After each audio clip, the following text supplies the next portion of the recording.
conversation could echo into silence. Cloud nine applause turning into walls with no windows. They called it success, I called it survival. But something inside was breaking. Yeah. How does one moment tip a body into tremble? How does adrenaline turn against the vessel? 3 months spiraling, or so I thought, but one event was just the last straw. Just the last straw. 33 years running on fumes, ignoring the fractures, hiding the bruises, hiding the bruises. Was it the stress, the medicine, the food, the fire, the high, the fall? What was I missing? I was overloaded, carrying weight I never named, body screaming in a language I was never taught to translate. I thought I was breaking, but I was waking up. Sometimes the last straw is mercy disguised as enough. Whoa.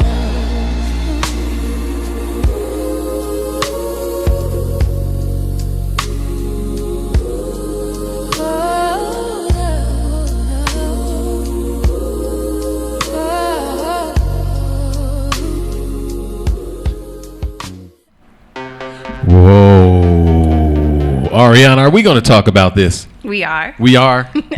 We must? We must. We have to? We have to. It's what the people want. Is it what the people want? Is it what the people need? Yes, absolutely. Like, we are going to talk about this. Mm-hmm.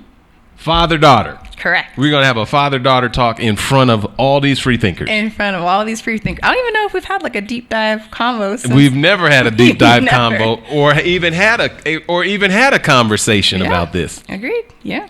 Not that I can remember. But I've suppressed a lot of things. Yes, same.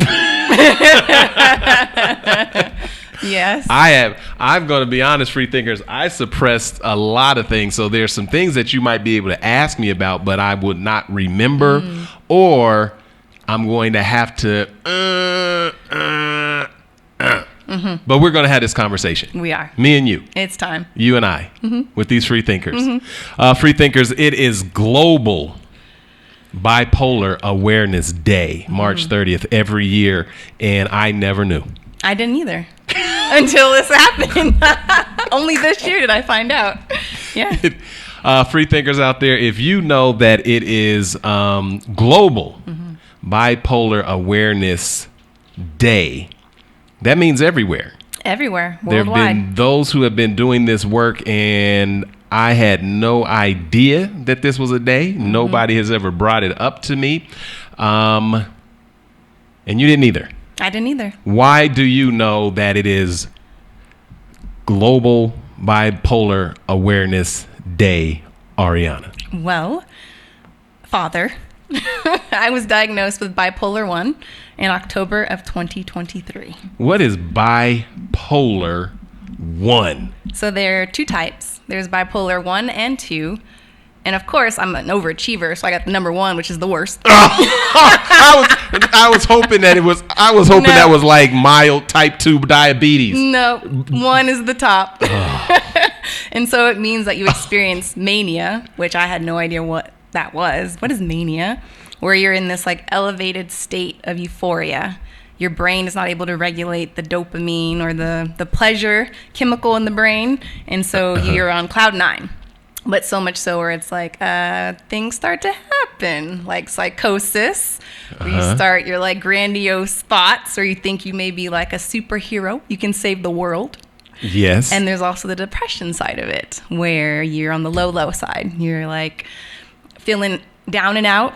You don't feel like you belong. You don't like doing things you typically do. You push family and friends away. So yeah, and then it usually results in hospitalization. And it did. That's why it's type 1. Yes, and it did. For 7 days, and I was there 7 days. So like that was the first time. That was the first time. You've been back. I've been back. Yep. Take 2. Yep.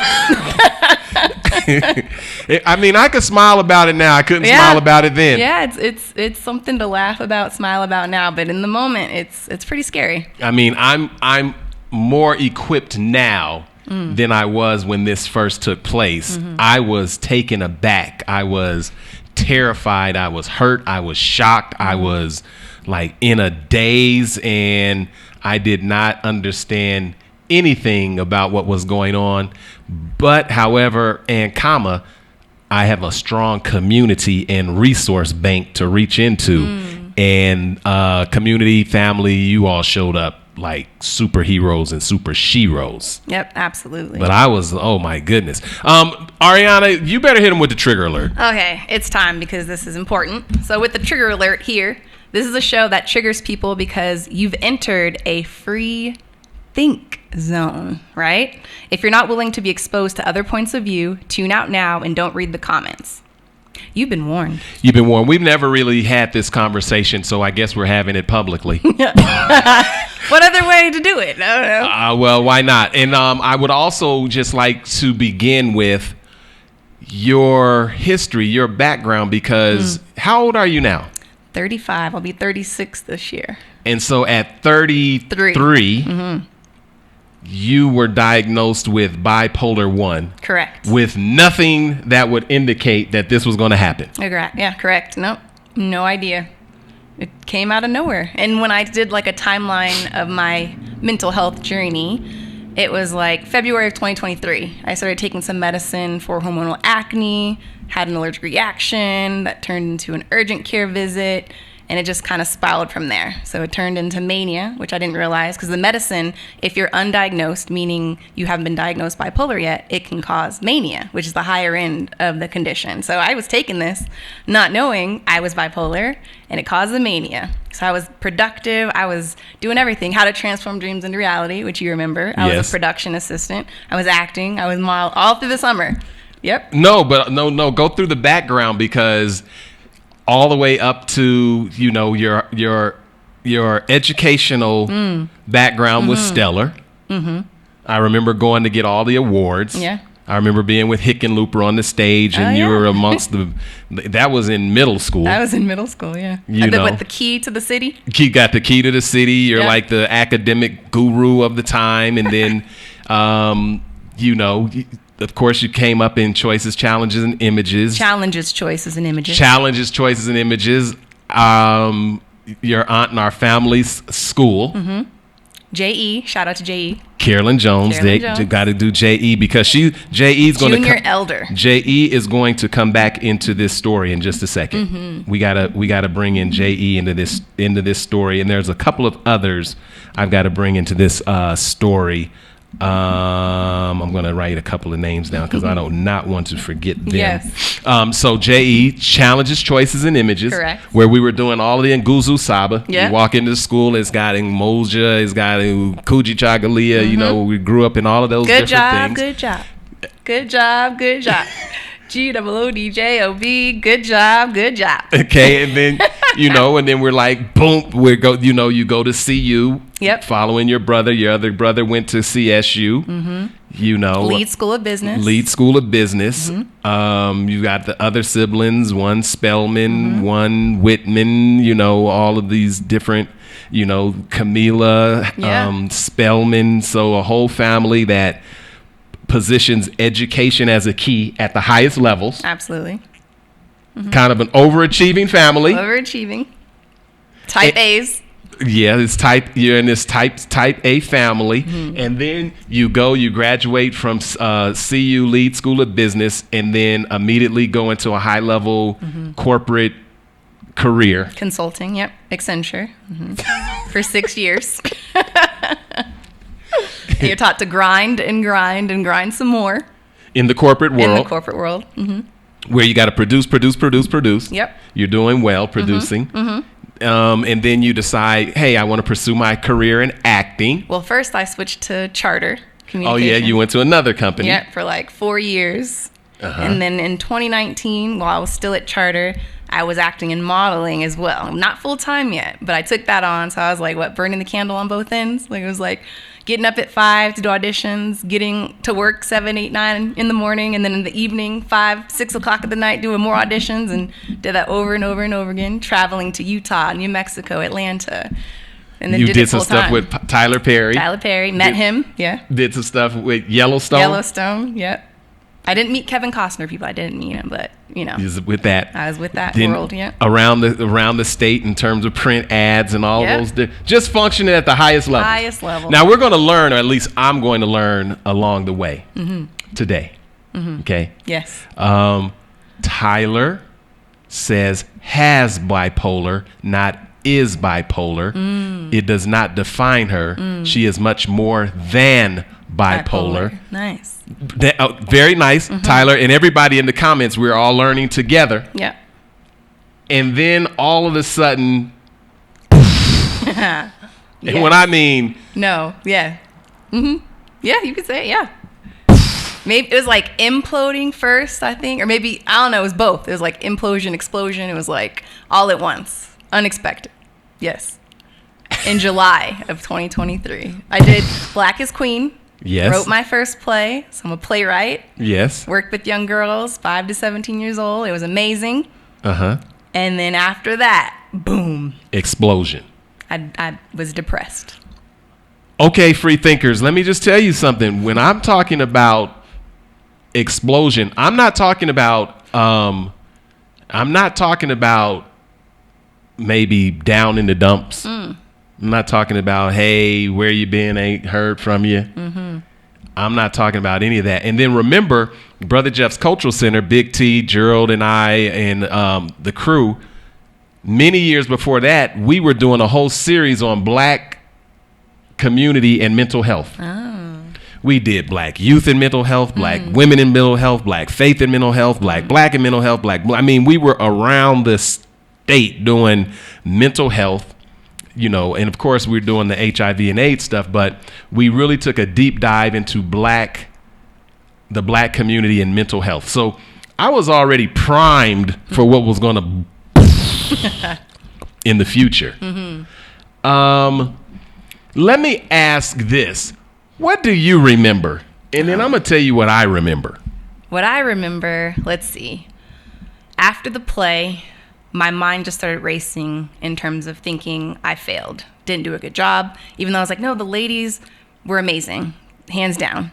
But my mind was like, did you fail them? Could you have done better? I remember not wanting to drive. I remember not wanting to open the curtains because I was paranoid, meaning thinking neighbors were watching me.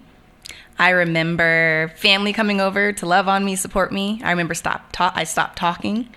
Yeah, that's what I remember. I remember not talking. I remember it went from depression, though, to then another mania episode because I saw a nurse practitioner was prescribed sertraline, which is an SSRI. And if you do your research... What is an SSRI? I can't even remember what it stands for, but it essentially, if you're undiagnosed bipolar, can cause mania. So again, took some medicine to make me feel better because it's an antidepressant. So I was depressed. So she's like, take this SSRI. But there was a warning because she already suspected that I might be bipolar. But we were all like, it can't be. So she's like, okay, well, maybe it's an unspecified mood disorder. So if you do take this, it could cause mania. Then why prescribe it? If you already think I'm bipolar, So start taking it and then get manic. And then I black out, to be honest. I don't remember what happened other than waking up in a hospital however many days later and being like, what happened? I just remember, well, I mean, there's so much I believe. That whole piece is suppressed. It was so horrible that I can't even remember what was taking place. I just remember something was wrong. I think maybe family members were calling to let me know something was wrong. And then I remember going to your house and staying the night. Yes. Because you wouldn't sleep or something was going on. I wasn't you were just sleeping. It was like this was 24 hours. Like you was singing and dancing and chanting and like you got the, like, if I ever hear this song and you do it, I'm going to put it as a part of your safety plan. Oh, you're talking about the recent hospitalization? No, there was a song you was doing then as time? well. Oh. Yep, that dang No Diggity song. Oh, yeah. Boom, boom, And I was like, like, man. yeah, I was snapping. I do remember that. Not that time, but I remember I did it No, this you time were doing too. that the first time too. Wow, I didn't know that. See, don't remember. I don't remember that. You were doing, like, it was all that all the time. I do not remember, we were trying to figure out what was going on. I think, now, see, this is when we'd have to bring in other family members because I have so much suppressed memory around. Yeah. It was traumatic for me. It was traumatic, yes.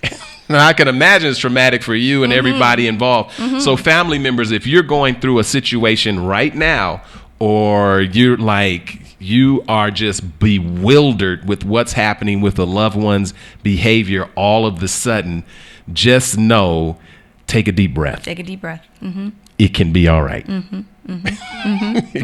It really can be all right. I do remember, I believe this is where J.E. comes in as a member of the family who is a counselor. Therapist. A therapist, counselor, therapist, however you define these terms. And I think she began informing us or talking to, yes, because she would go to the house. Yes. And for hours on end, just talking to me. And I wasn't talking. So she would ask questions and I'd nod yes or no. And that's how it began. And it wasn't even voluntary. Like, I just was not talking. My body was shutting down. And you can remember this? Yes. What's interesting is I can remember everything up until the hospitalization. When I was in the hospital, leading up to everything that happened prior to going to the hospital, I don't remember. So there's a part in there where I black out and I don't remember anything. And in the book, I wrote a book. There are details in there that are not my own recollection. They're what people have told me and what I've read in my medical notes. What's the book? And everybody, this is Ariana, my daughter, and bravely having this conversation and even initiated it because I, as a father, would never initiate this conversation. And there are so many conversations in our community that I think we should have, but we don't have. Correct. And I understand why we don't have them. And openly talking about mental illness in our community is not an easy thing to do. So everybody, this conversation is because of Ariana. Yes.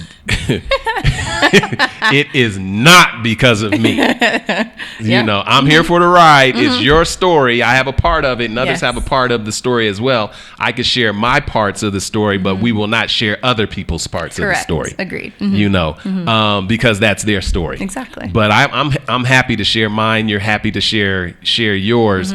So you were meeting with your auntie, J.E. Yes. She was doing talk therapy.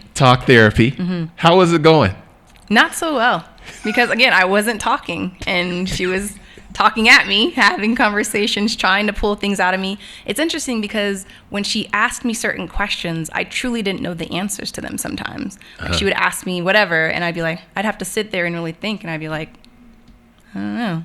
And then she's like, like what? Like, what are you going through? What are you feeling? Like, what's going on? And I was like, she's like, well, okay, well, let's keep talking. And then at one point, she started doing like the tough love thing, right? She was like, you better pull up those big girl panties. I was like, oh, wait, what'd you just say? Like, and I hate being patronized, treated like a child. So that kind of started pulling me out of the deep end. I was like, all right, so kudos. Because then I started talking. I was like, okay, you ain't going to say stuff like that to me, So eventually we started having a conversation, and she gave suggestions on different things to do and met with the nurse practitioner. And I remember, again, there's emergency room visits. Nah, this is before the emergency room No, visit. I had one before. I did it was like in between before I got to the hospital. So there was like several ER visits. So there was, so there were several. And then after I got out of the emergency room, they tried to get me to do intensive outpatient therapy. And that didn't go so well because they said I was catatonic. So again, I wasn't talking. I was making weird faces, doing involuntary movements, things along those lines. We were like, what is catatonia? I have no idea what that is. We may or may not have looked it up, and we're like, okay, we have no idea what that is. And then, it just kept going. One day at each time, things just kept getting progressively worse. So even though I was doing talk therapy, my mind and body was continuing to go down into the deep end. Okay, Dr. Jason Schenkel says SSRI, selective serotonin see, my eyes are not that good anymore. Okay. Selective serotonin reuptake inhibitors. See, this could get real complicated. Yep. This could get real complicated. And I'm going to read some of the comments because people might have questions. Okay, sure. You willing to just take any questions too? Let's go for it. You're open up to questions? I'm open up to them. Okay. Jeanette, Dr. J says, BJ, I would say of my friends that have a bipolar disorder, not that they are bipolar, maybe that distinction can help with not labeling the person as the disorder. We do this more with bipolar than things like depression. I deal with depression, use medication, go through cycles, etc. But people don't say I am depressive. Now, Dr. J talks about her depression. You know what I mean? Yes. And then we're talking about bipolar. Is there a hierarchy in what people are willing to talk about, and then what gets to the other end of? I agree. I would say yes. I think people are more willing to say, "Oh, I'm anxious," or I'm feeling anxious. I'm feeling depressed. When it comes to these official diagnoses, conditions, people kind of hold that to the chest. They're like, "I'm not going to say I'm experiencing bipolar conditions or schizophrenic conditions or other X, Y, and Z." They just kind of keep that. They're like, "No one needs to know that. I'm going to keep that to myself." I know we're going to have a conversation, I believe, on April 25th here at the Cultural Center, 2 p.m. So everybody mark your calendar, and we can have more interaction between a father and a daughter and bipolar, mental illness, whatever. Dr. J says, my question to me is, why do I find this difficult to accept and talk about? What does it hit for you? Ooh. If you can name it. Oh, here we go. Hold on a second. Difficult to discuss, but not accept. I'm not at the non-acceptance stage because I know exactly what I saw. Yeah. You know, I'm textbook. They say I'm textbook. When I talk to psychiatrists, they're intrigued by my story. So much so they've told me, they're like, "You have an interesting case." I'm like, "Well, why is that?" They're like, "Everything I've learned in school up until this point, you check all the boxes." So when they're asking, like, "Did you experience this? Yes. This? Yeah. This? Yeah. This? When you took the SSRI, that can happen." You know, like everything down to the, So, Dr. J, I'm not at the point of non-accepting of what happened. I may be a little unaccepting of the labels attached, because you were quick to say, and then of course it's hard for me to have a conversation because this involves someone that I love with all my being. So it's like I may be holding myself together now, but that's not always the case. So good to know. I don't accept labels coming from an industry and a people who held people as property and came up with labels like drapetomaniac for black folks who would run away from enslavement, being labeled as a mental disorder. I find it very hard to deal with some of the most psychopathic people I have ever read about in the annals of history telling anybody about what is and what is not mentally in or out of order. That's my truth. However, you accept the label bipolar because you told me I'm bipolar. or I've been diagnosed with bipolar. Like everybody, don't do the wordsmithing Yes, right now. no. You get the intent of Yes, what we're saying. correct. But for those of you who are doing the technical, academic, this, not that, or whatever, I'm using the language that I'm able to use right now while holding myself together. Yes. So I remember you saying, I remember them telling you you're bipolar and you accepting that label. Like, it took me a minute. I will say after that first appointment, it was like an hour and a half, almost 2-hour session with the psychiatrist. And they said they'd have another appointment where they provided the official diagnosis. So I didn't know initially. I just told them everything that had happened. They looked at all my medical records. I came back the next time, it was a week or whatever later, and they sat me down and they said, so based on everything that you've presented to us, everything that we've read, we believe that you are bipolar 1. And then they went to kind of describe what that meant, what that represented. And I even said, are you sure? you said that? Yes. I was like, how do you know? Is there? And they're like, there's no way to say 100% that you are. But based on everything we've read and seen, and due to the hospitalization, the psychosis, you, again, check the boxes. So there's no test. They can't do blood work. They can't look at your brain. They can't, nothing that will indicate 100% yes, you're bipolar. There's no test. I've done research. There may be some things happening in Europe, and I'm like, interesting, but we'll not talk about that to indicate if you are or are not. But they said, we believe very deeply and certainly that you are. And then I said, okay, well, what do I do now? And we talked about next steps. But what I did think was interesting, and it's in my book, that they did say they do consider people who are bipolar geniuses. I believe that. And I was like, oh, that's nice. I was like, I believe it. A lot of people who are creative are bipolar, so it's like, it makes sense that there's like different things within the brain that we're tapping into that, I guess, when you think about it, sometimes you're like, that's not normal, or you shouldn't be at that elevated level for too long. But yeah, so that was an interesting conversation. I want to go back to there was someone. Oh, no. Okay, you know how we do. We also talk to the community gurus about what to do and what to take. And so there was something we were attempting to give you. It was the sertraline, the SSRI. Yes. Okay, that came from the hospital? That came from the nurse practitioner. Okay. Yes. When did you meet the nurse practitioner? Probably in the end of, around August. So, and is this the one we had the big family meeting with in the living room? Is that a different person? That was when I got out the hospital. Okay, so going in, you had a nurse practitioner that gave you the SSRI. All right. Yes, and so I was taking that for like 6 to 8 weeks, but I didn't want to take it. Something in my mind and my body, I was like, it does not make sense for me to take this medicine, because there was a suggestion to take it. It wasn't like this nurse practitioner came up with it. The family had heard about this medicine, talked about it with her or them, and then they said, oh, yeah, we can try that. And I started taking it. But at some point, the family believes that I may have stopped taking it. And if you stop taking this medicine abruptly, again, can cause mania. So at some point, I may have stopped taking it, and I became really aggressive. I was doing and saying things. Again, I do not remember. And yes.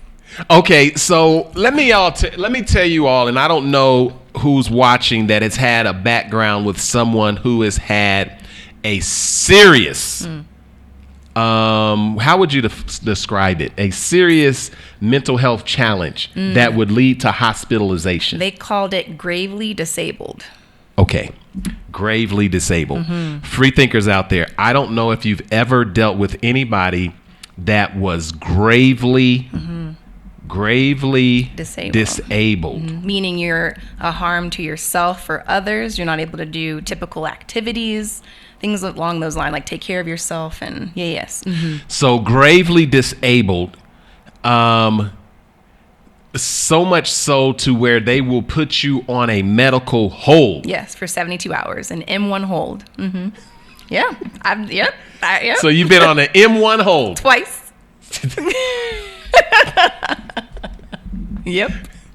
Now, I'm gonna tell you what I learned on the second one. The second visit you had.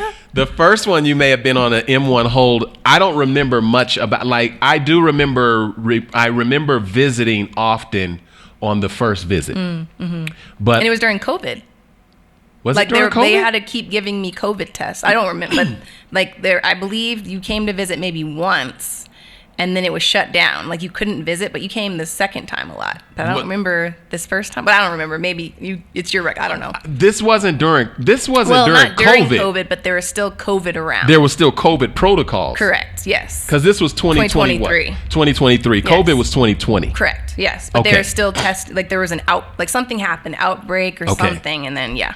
Okay, so wherever you were the first time, I do remember being there, but I don't even remember where it was. And we don't name names. No, we won't name names, but I'm just saying I don't even remember where. Like where it was. I don't remember how far. I don't remember where I drove. I Yeah. think it might have been a little maybe it was a distance. You know what I mean? I think it was 30 minutes or so. Okay, or- okay. So I don't remember. I suppress most all of that. I just have. I don't. If someone's asked me, I don't know. I don't know. Yeah. But here's what I do remember. When you went to the hospital. I don't know if you remember because you said you I don't remember. remember, no. Okay, so what happened? What had happened was I was staying overnight at the house. You know, just staying with you every night over. You know, just Yeah. at the house. Yeah. And you weren't sleeping Nope. and Spinning in bed. Yeah. spinning. Yeah.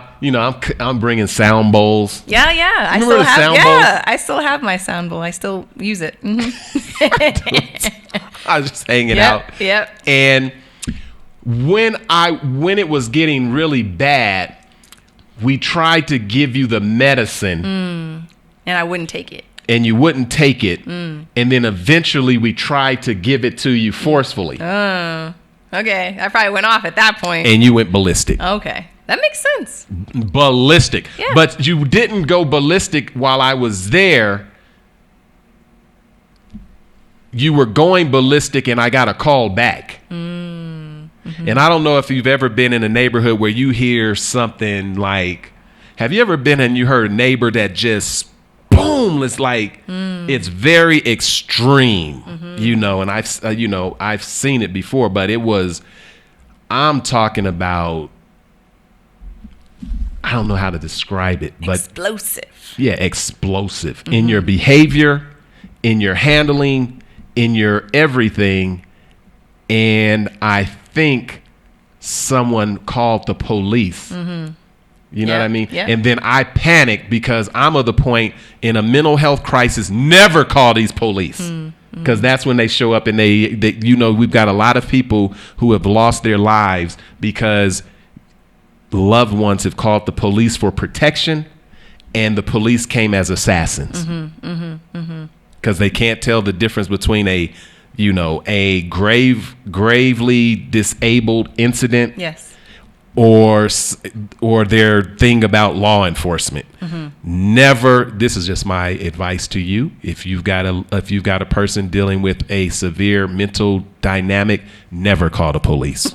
And I will say, because of what I went through, Never. Call 911 immediately if you're experiencing a crisis, because it ultimately saved my life. It did.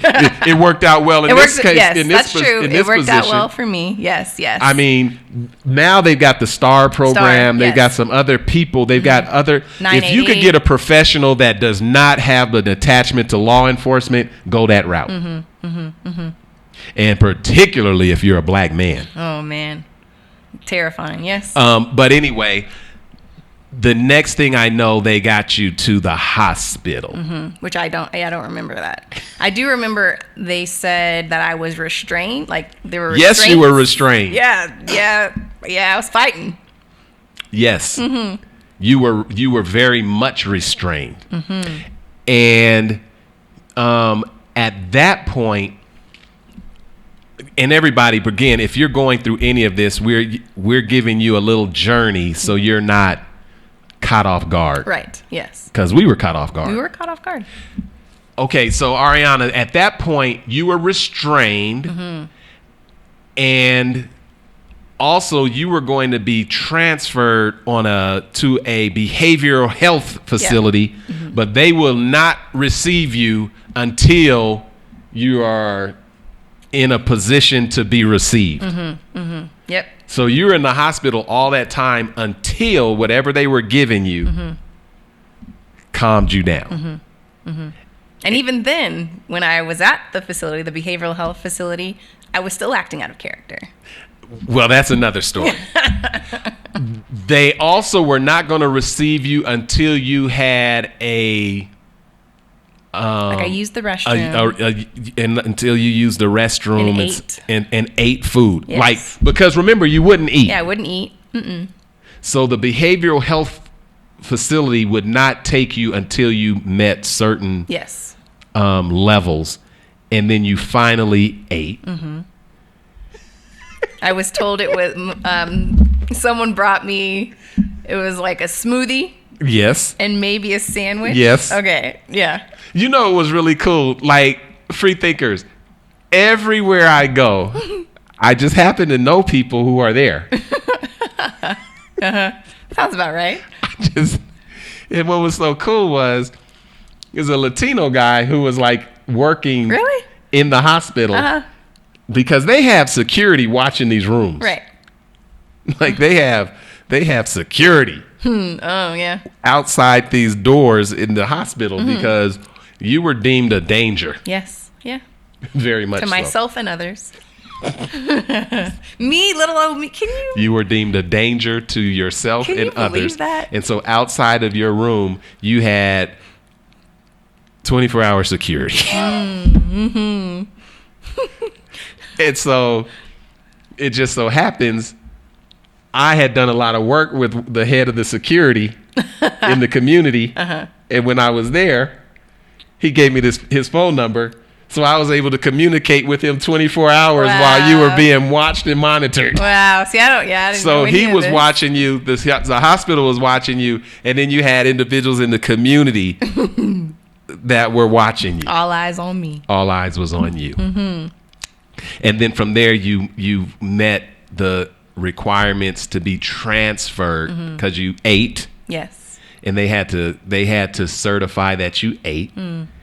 And then you were transferred to the place where I don't remember where you were transferred to. What do you remember once you came out of the hospital and you were hospitalized the first time? I'm not even you'll have to read I don't remember anything while I was after I left the hospital and went to the behavioral health center. The whole time I was there, I remember nada. Nothing. Except for the last day I was there. I remember just one day came to. And I don't know, thankfully, thank God, I wasn't terrified. I kind of somehow knew where I was. I was just kind of like, dang, it happened. Because there was discussions of me being hospitalized, but I was fighting tooth and nail not to be hospitalized because of a best friend who experienced, awful things in a hospital. And so I didn't want to experience something like that. And so when I woke up, I was like, dang, they got me. All right, I'm here. And then I remember that day being discharged. I don't remember staying a night. I remember getting out. I remember being on awful medication that made me feel like, I can't even explain. I just didn't feel like myself. Well, when I saw you on that medication, it was kind of like you were a zombie. A zombie. That's a good, yeah. Some people who saw me kept asking, are you okay? Someone thought I had a stroke. It was pretty bad. It was really bad medication, and that's when I got the new nurse practitioner to help me wean off of the bad, difficult, heavy medication. Okay, so you don't remember much about the first day. I don't remember much about it either, but you have a book out. Yes. How do you get the book? Where do they get the book? Because it's you get it electronically. Yep, electronically. So there's an eBook and there's an audiobook, and it's entitled My Awakening, A Phoenix Reborn, The Tales of a Bipolar Survivor. And so you can go to arianascott.org and click on My Awakening book. the tab at the top. And I can also post in the group chat here the link to go directly to purchase. It's available now. So yeah, and there's also a soundtrack associated to the project. We opened up the show with one of the songs from the soundtrack. Tell me about that song. Tell me about the soundtrack. And it was a beautiful opening song. And there's actually a song for every chapter. Yes. Talk about the soundtrack that we opened with, and then I'll play another song from the soundtrack.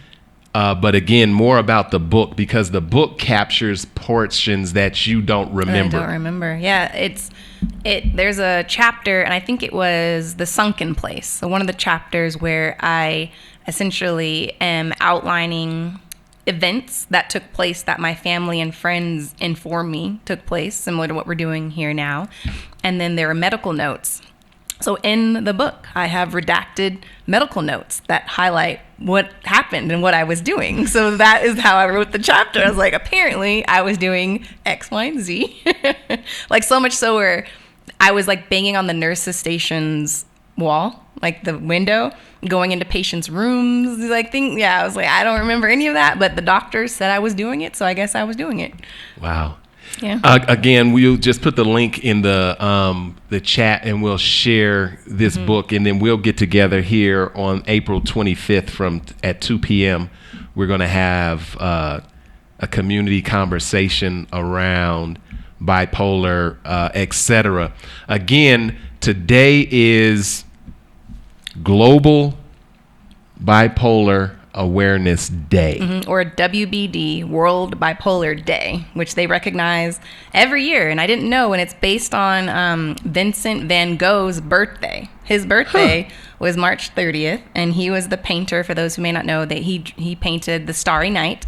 And apparently they did research on him more in the recent years, which would indicate he may have been bipolar based on letters he wrote to his brother. He was experiencing very extreme mood swings and different things, so they believe that he may have been bipolar. So they created this day on his behalf, or to recognize him and to recognize the condition, to spread awareness and to remove the stigma.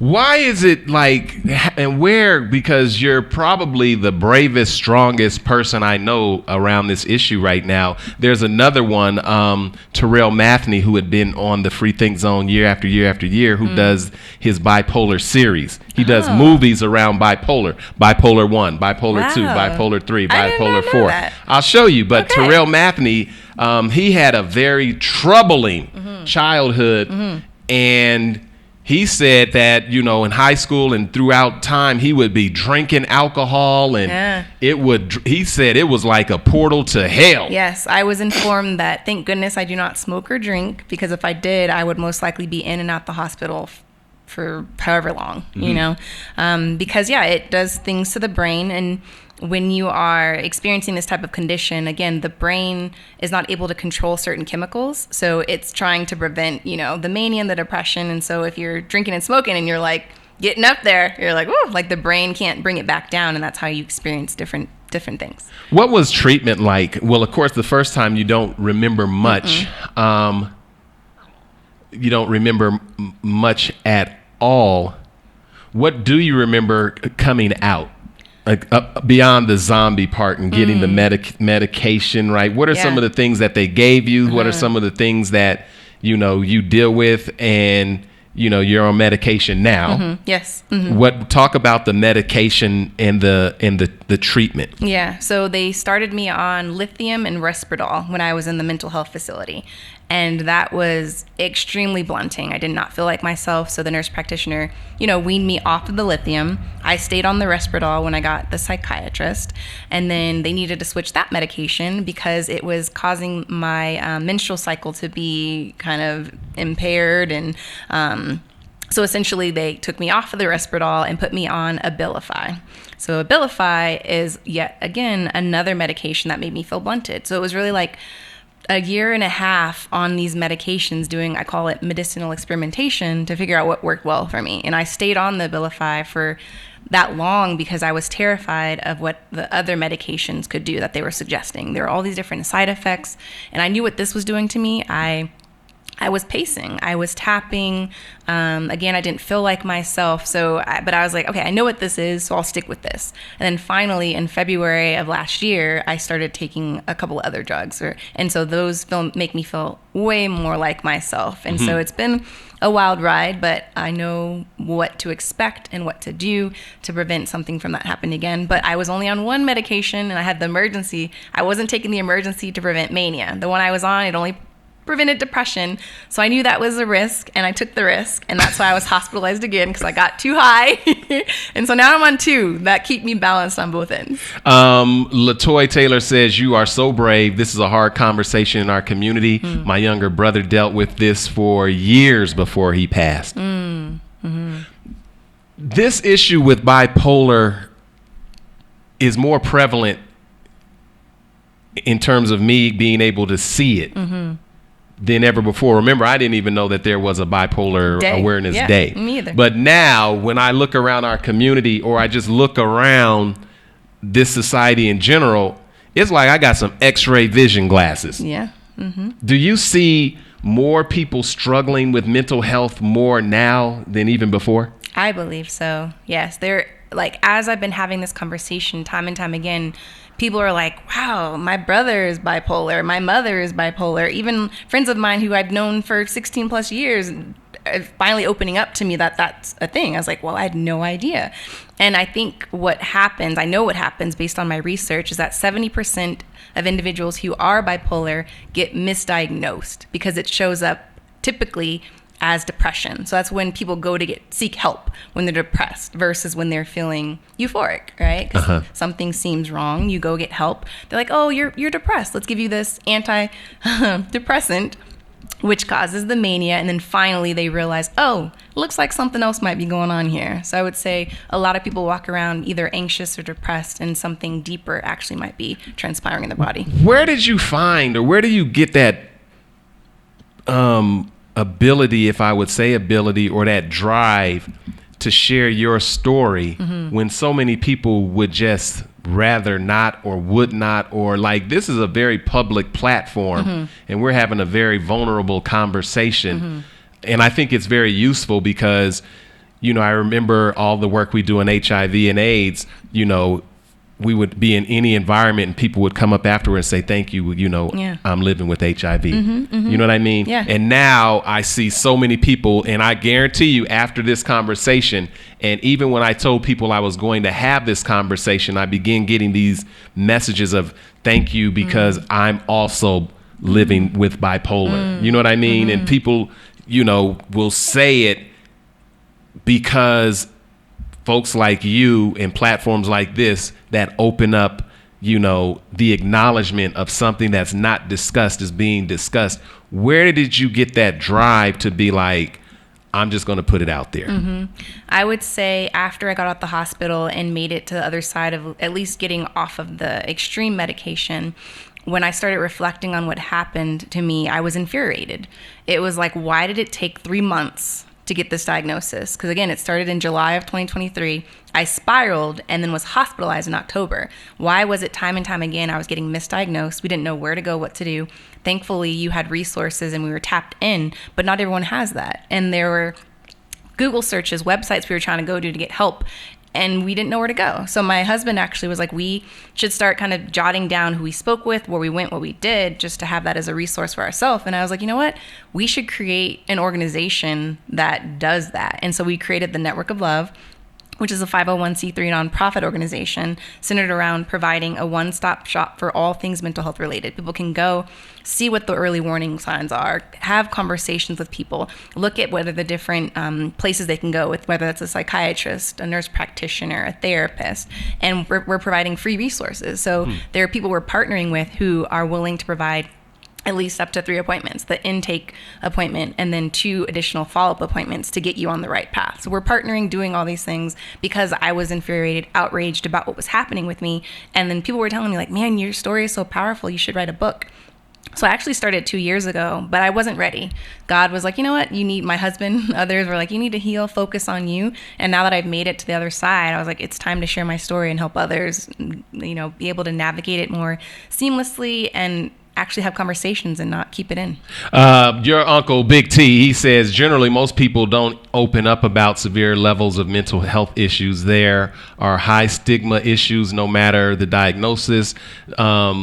No hierarchy of shame. I'm not crazy. Yep. Is highly stigmatized, which is why this conversation is so important. And I think also this is why this day is so important, because it's designed to make these conversations normal and to destigmatize, bipolar disorder. And is it disorder? Is it disease? Is it like bipolar what? Yeah, it's usually considered bipolar disorder.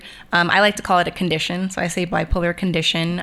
But yeah, I don't know if I've ever heard it as a disease per se, but I've usually seen it in my research as disorder. I want to tell you a story when I very first ran into someone who had a severe mental illness that led to involuntary hospitalization. Because when I say involuntary, it is like your second time you checked yourself in, right? Yes, correct. The first time was involuntary. Second time was voluntary, but then I still lost my memory. So there's a point in time where I don't remember what happened. And this is typical in the condition, the brain is not able to fire correctly. And because of the mania, the high levels of energy and all the things that are happening to you, it's like the brain kind of shuts down. It's not reaching the prefrontal cortex. And so it's like memory gone. They call them, I think it's bipolar blackouts or something like that. So it's a thing. Yeah. I can tell you, I'm more cognizant of the second stay. Yeah. I know more about the second stay I know more about the second stay because I knew what to expect. Yes, correct. Yeah. You know what I mean? I wasn't frazzled. Yeah. But what I can tell you during the first stay, in addition to your Aunt J.E., Carolyn Jones, being able to deal with her and family and, the whole network of support, I was able to talk to Sister Ado. Ah, yes. Dr. Ann Garrett. Yes. Now, she's a psychiatrist. Yes. Head of a mental health facility. Like I'm talking about chief, brothers and sisters, ladies and gentlemen, free thinkers in Colorado. You have a black woman who is highly community grounded. That is the chief medical officer of a mental health facility. That was my point of contact. Like when I'm sitting there saying, I don't know what's going on, what's in these charts, what are they prescribing, what are they doing? She held our hand every step of the way and said, this is what they're doing. This is why they're doing it. These are the questions to ask. This is the follow up. Do this, do this, do this, do this. Let me know. I can, guide you. And it's important to have someone in your corner that has navigated these systems before. Correct. And that's the network of love, or Noel. Yeah. The first time I dealt with this, Ariana, I had a best friend in high school. Won't say his name, but just, somebody that's very close. Hadn't seen him this is clearly probably after we graduated, but hadn't seen him in a couple of months. You know what I mean? And I just called his house to check on, and his mother said, oh, yeah, Brother Jeff, blah, blah, blah, blah, blah. He's in the hospital, and I bet he'd be happy to see you. I said, really? What hospital? Oh, boom, boom, boom. Yeah. Okay. Yeah. So let me go over to the hospital, see my friend. I get to the hospital. I get to the front desk. You know how you say the person's name just to get the room number? Yes. I was like, I'm here to see such and such. And what room are they in? They was like, who are you? I was like, this is weird. I already felt like I had been engaged with the police. Black men already know how when you talk to law enforcement or authority, there's a certain energy that takes place. So I was like, I'm here to see such and such. And they was like, who? Who are you? And I was like, I'm such and such. Are you family? Now, if you ask me that, I'm going to have to lie and say, yes. Well, absolutely, I'm family. Yeah. It was like, hold on a second. Yeah, there's somebody down here claiming to be such and such's family member. I'm like, what is going on here? Yeah. They said, okay, send them up. They said it's going to be on the, 8th floor, room such and such, gazillion 60. You know what I mean? Yeah. Ariana, I went up through this floor. It was like room 30, room 40, room 50. At 60, locked doors. There was no room 60. Wow. Someone opened up the door and met me. Wow. And let me back there. Wow. Free thinkers, I don't know if you've ever been back there, but back there is really back there. It's back. It is nothing I ever experienced. Wow. Today they call it behavioral health, but back then they didn't call it behavioral health. They called it some other stuff. Yeah. But anyway, Ariana, what I'm saying is I was back there. And I was sitting on the couch and I was seeing and hearing some of the strangest sounds and visuals that I had ever experienced. Yeah. And then I think someone came to me and said, "You do know you're in a mental ward." I was like, "Oh." And then the friend came and we were talking and it was not him. Yeah. He was not eating. Yeah. He was like, they want to give me this. They're trying to kill me. Yeah. And I thought my food was poisoned. Yeah, that's the paranoia. It's the paranoia. It's the paranoia. Yeah. You went through that? I went through that. I remember specifically on your birthday, the night you ended up staying the night, you brought me cheesecake and I wouldn't eat it because I thought it was poisoned. Yeah. Is that deep? Yes. And you're my father bringing me cheesecake. I'm like, I'm not eating that. It's poisoned. Yeah. Yep. Free thinkers out there, we're having a very timely conversation and it is very, very important for us to have these conversations. What I want to do is I want to fast forward to the second time. Okay. And give me your recollection of what was going on. I think you said you were taking one part of the medication and not the second part, which landed you to. Yes. So share with folks your advice as it relates to first part, second part, or even taking your medication. So for me, the reason why I started taking the medication was because I was terrified of being hospitalized again. And it's interesting that I say that because, essentially they had given me medication that was considered an emergency medicine to take in addition to the medicine I was on in case I started to get elevated in mood. Because like I said, the one medicine I was on helped the low end, the depression, but not the high end, mania. So I was like, okay, well, I can get under control. I can just avoid getting too elevated. So let's just take the one drug, which helps with the depression. So I was good for a year. Okay. But then there are many things that happened in my life. Again, they're not my stories to share, but a lot of things that caused my mood to shift again. I was overly stressed, emotional. And then, it kind of skyrocketed from there. So I started taking the emergency medicine. So it brought me back down because the psychiatrist was like, you're on the brink of another hospitalization. We should take that other medicine and ramp it up. And I was like, great, we did.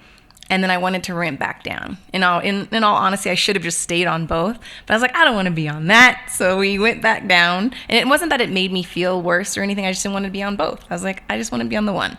So I went back down just to the one. And then I started to get extremely creative, working on my book, working on Noelle. And I was like getting really happy. And it feels pretty good, but you don't recognize it. It's like a switch. So all of a sudden, I was doing things out of character, and that's when my husband was like, "We should probably go back to the hospital and get some help." But I became hysterical. But I was so productive. I wasn't sleeping as much again, and eventually I started, doing some things I probably shouldn't have done, like giving away money and talking. And lots of money. And talking to, unsheltered individuals, which, I would give money to other things, but I was having detailed conversations with people who were unhoused and taking one individual to therapy with me. So things were happening that were out of character. No, talk about taking someone to therapy with you because I think this is when it got a little concerning. Yeah, that's when it got concerning. Because you were going to a therapy session and you're like, I could split this in half with somebody I met along the way. Correct. Yes. So I pulled up to my therapist's office, and mind you, this was a new therapist who I was going to be working with, and this was the introductory therapy session. I wanted to do 2 hours because it's going to be an intake. I park, and then I see a man sitting on the bench, and something in my mind was like, go talk to him. I don't know. So I was like, okay. So I walked around, and he was sitting on the bench. He had a cell phone next to him, and he just had his like hand on his head. And I was like, are you okay? And he looked up at me, and he's like, are you an angel? And I was like, no, you're an angel. And he was like, there's a light just beaming behind you. And I was like, well, what's wrong? What's going on? He's like, I'm crazy in the head. And that, hit me, because I was like, no, you're not crazy. Like, just what's going on? He said, well, I had a son. His name was Dylan, and this man's name was Kyle. So his son's name, Dylan, he was autistic, and he passed away from a massive heart attack. And so he was really sad about that. And so we were just talking about it, and he just kept saying, like, yeah, his favorite song is Usher, yeah. And he was going to play it for me, and for some reason I was like, hey, I'm on my way to a therapy session. It's 2 hours. I'd love to give you the first hour. I'll take the second hour. And he's like, you're so nice. I was like, thank you. And so he had this, like, scooter, and he said someone tried to steal it. So I'm, like, pushing his scooter. He's holding my water bottle, and we're walking together to my therapy session. I walk in, and again, I don't know this woman. She's like, hi, are you Ariana? I was like, yes. And this is Kyle. And she was like, what? So yeah, we ultimately ended up sitting down, and it was kind of like group therapy or a support group, and he was saying what's going on with him. And I don't know, we were kind of like vibing. I told him I was diagnosed bipolar, and we were talking, and he was talking, and he'd look at me and be like, your turn. Like, and I was like, okay. And we talked, and then I was like, yeah, we were like bouncing back and forth. But yeah, I don't know. His story was similar to like things I've heard before. Like, but I think at the same time, this new therapist was hitting the panic button. Yeah. She was like, well, how can I help you? And here's this 988 crisis line number, right? And I got quiet, and he was like, wait, why did you stop talking? And I was like, well, actually, I created this 501c3 nonprofit that is centered around like helping people with mental health, because I was given the Colorado crisis line number, and no one told me why they were giving it to me or who was going to be on the other end to help me. They're just like, here you go, good luck. And I was like, and I feel like she kind of did the same thing to you. And then she started explaining, well, I'm not equipped to help you with what you need. If you call this number, they'll be able to guide you through X, Y, and Z. And so it felt really good, because I was able to, help someone in their crisis, and he got what he needed. And then I had my therapy session, and my my therapist was like, so there's a lot to unpack there. So yeah, and like, tell me about you and what you need. And then I told her my husband thought I was starting to get a little elevated, and I should take my medicine. And she's like, okay, I'm glad you said that, because I'm just now meeting you. But you definitely do seem a little manic, so I would agree with your husband. But things happened that night. I forgot to take it, and it kind of spiraled from there. Yeah. That being said, Catherine Bruce wants to know, will you have to be on the drugs forever? So that was a difficult conversation I had with the psychiatrist. I asked the same question, and ultimately, yes, they do strongly recommend that I continue to take the medicine. If I do not take the medicine, I'm at a higher risk of mania and depression, which was honestly the truth, because I wasn't taking the other medicine, and I was manic and got hospitalized again. So they highly recommend and strongly recommend that I continue to take my medicine like forever. Yeah. Which is very interesting, because I have no idea. I cannot give anybody any advice in terms of what you should do for yourself in these situations. Mm-hmm. I'm just telling you, I've seen explosions in Ariana, and I've seen medication that has addressed that. I don't know what it is. I don't know how it works. And I know that some of you probably can do herbs and, meditation. Like, what works for you works for you. What you're doing right now is working for you. Exactly. And that's why I'm on it. Now that I'm on the new meds, I feel great. I don't feel blunted, which means, kind of like emotionless, like as if looking at someone who's very stoic. So when I say blunted, that's what I mean. People were telling me when I was on the other medicine that like just something like people just kept saying, are you okay? I'm like, oh, I'm just working through some things. And when I switched medications, someone literally told me, man, it's like the light switch was turned back on. Like you seem more like yourself. And so, yeah, it's working for me. I feel great. I am able to do things. I'm still creative. A lot of people who are bipolar are afraid to continue the medication or take their medication. Like they stop taking it because they believe it's stunting their creativity. They're not able to get to this higher level of euphoria, which to be honest, it's scary because it feels amazing. Like it's that pleasure just hitting your brain, like dopamine. It's like nonstop. And you're like, okay, this is great. Like, so it's kind of like a natural high. Like you're not taking any like drugs, drinking.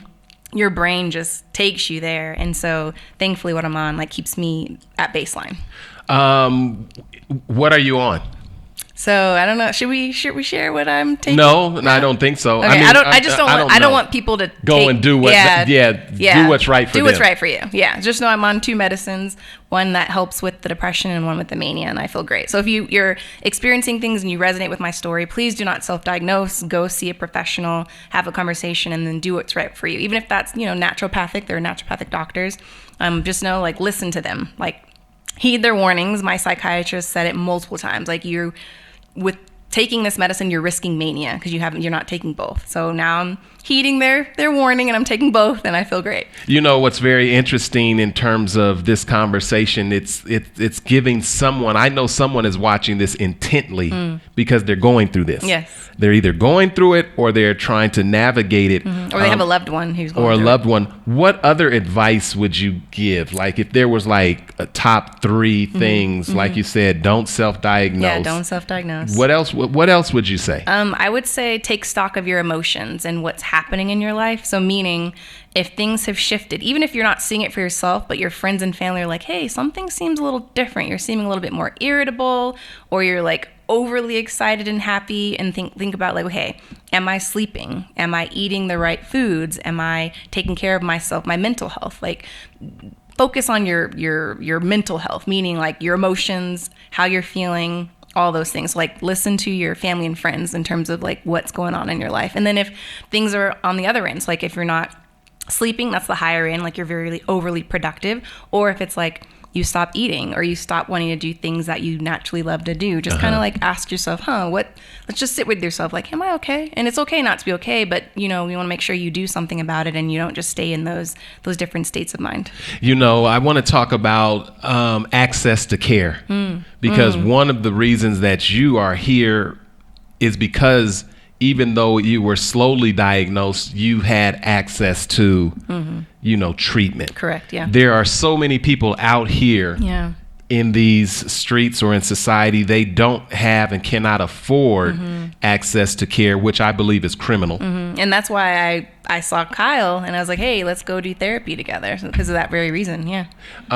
What are your thoughts about those who are self-medicating and using alcohol and other drugs that are countering, making things worse? What are your thoughts? I don't know. It's a difficult conversation. I know one of my friends who was diagnosed bipolar, and I didn't know this until after, unfortunately, they died by suicide, was self-medicating, doing different things to help alleviate some of their symptoms.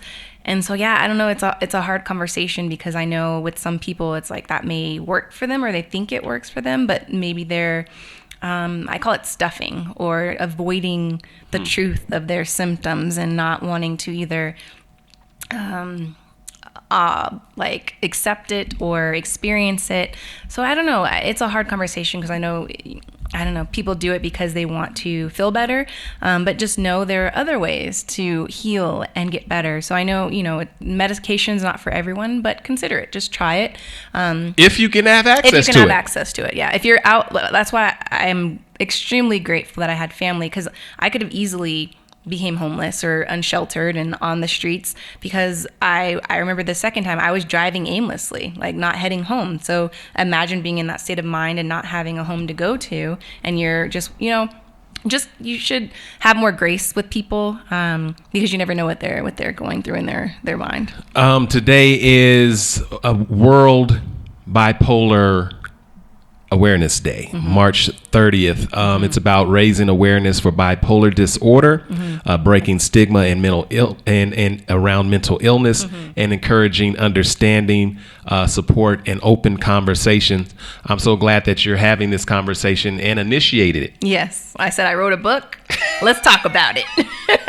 And I was like, you sure you want to talk about it? And to be honest, I was getting nervous. I almost did cancel. Really? I thought about it. Before I launched the book, I was getting a little anxious. I remember I sent it to a really close family or a friend who's actually the father of someone who was bipolar and died by suicide, and asked them to provide some of their thoughts. And I remember the night before I was getting ready to launch it, I saw the the preview in the email, and it was like this very impressive. He listened to the audiobook, and he said, you should consider another career around being maybe an audible narrator. Like he really, enjoyed listening to it. And he said, if it's your first book, very impressive. And then he's like, here are my thoughts in no particular order. And I just shut it. I was like, oh no, he has a ton of feedback. I was like, I can't do this. And I was freaking out, but it was nothing but positivity. And I was like, all right, let's do it. But even after that, I was just getting a little anxious, thinking about like, what are people going to think? I'm being very vulnerable here. But I was like, you know what? I wrote the book for a reason. I wanted to invite conversation, and that's why I'm here today.